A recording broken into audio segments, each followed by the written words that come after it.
Tinubu will run an all-inclusive government, PWD.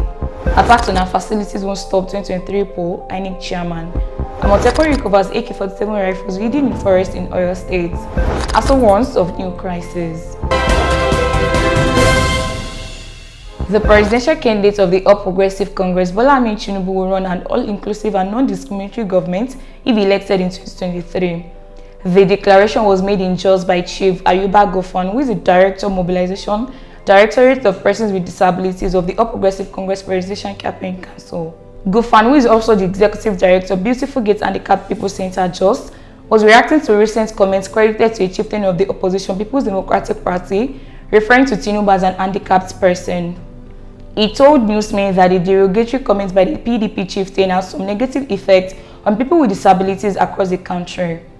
Gofan specifically said that this is to express my deep displeasure at the reckless, irresponsible and highly discriminatory comments by the PDP chieftain on people with disabilities and against the person and dignity of Senator Bola Tinubu. At the PDP rally held recently in Maiduguri, the PDP chieftain likened Tinubu's alleged health challenge to that of persons with disabilities. When translated to English language from his Hausa language narrative, he said, "Let me ask, between a cripple and one that has legs, which would you prefer?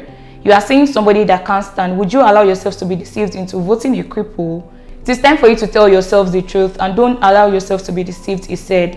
The crude and foul language, you say the least, very offensive as it is, portrays those who are crippled or living with disabilities as totally unfit and improper to be allowed to be elected in public offices. No person with disabilities and even non-persons with disabilities created himself or herself rather nature and other man-made factors made them into the conditions they are in. It is sad that a party will make such unpalatable mockery of the condition of a bona fide citizen it seeks to govern. The 1999 Constitution frowns at any alter of discrimination in any form and substance, Gofan added.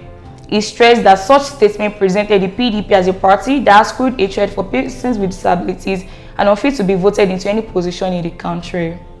The INEC chairman, Professor Mawu Jacobo, said the recent attacks on its facilities won't stop the conduct of the 2023 general elections. He made this known when he received the delegation from African Union Special Pre-Electoral Political Mission led by FOMZOL on Monday in Abuja. Jacobo, who acknowledged that some election materials for 2023 general elections were lost in the attack, said that INEC will replace them ahead of the election.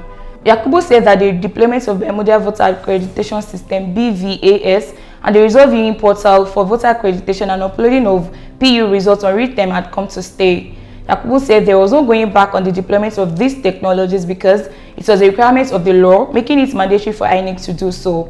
He said that between August 2020 and July 2022, the technologies were deployed to about 105 off-cycle and by-election, including the Anambra, Ekiti and Osun governorship election. Jacobo said that the body of political parties, Inter-Party Advisory Council, had also attested to the efficacy in election conduct.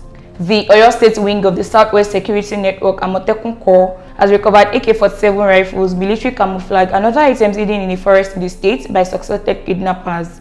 Commanders of the Corps in Oyo State, retired Colonel Olayinka Olayanjo, told newsmen in Ibadan Monday that the Corps recovered 4 AK-47 rifles, 4 magazines, and 50 rounds of 7.62 mm live ammunition. Also recovered were wraps of Indian elm, raincoats, 2 Nigerian army caps, and a beret. He said the items were recovered while operatives of the Corps were combing forests following rising cases of kidnap on the Lagos-Ibadan Expressway. In his remarks, Special Advisor to Governor Seyi Makinde on Security Matters, retired Commissioner of Police, Mr. Fatai Owoseni, said the governor had directed security personnel in the state to take proactive steps to stop abductions in the state. Owoseni said collaboration with local hunters and vigilantes assisted greatly in recent successes recorded by the Amotekun Corps in the state. He assured that the state government will provide equipment needed for the smooth operation of the Corps to enhance their performances. The Academic Staff Union of Universities ASO on Monday warned Nigerians that if the federal government kept withholding their pay, a new crisis in the country's universities would transcend breakouts. It urged interested parties and well-meaning Nigerians to pressure the federal government into paying its members withheld 8-month salaries across the nation.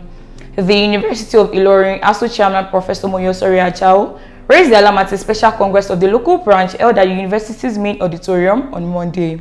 Here are the headlines again. Tinubu will run an all-inclusive government, PWD. Attacks on our facilities won't stop 2023 poll, INEC chairman. Amotekun recovers AK-47 rifles hidden in forest in Oyo State. ASO warns of new crisis. Thank you for always staying tuned. I am Odeleke Mufini follower.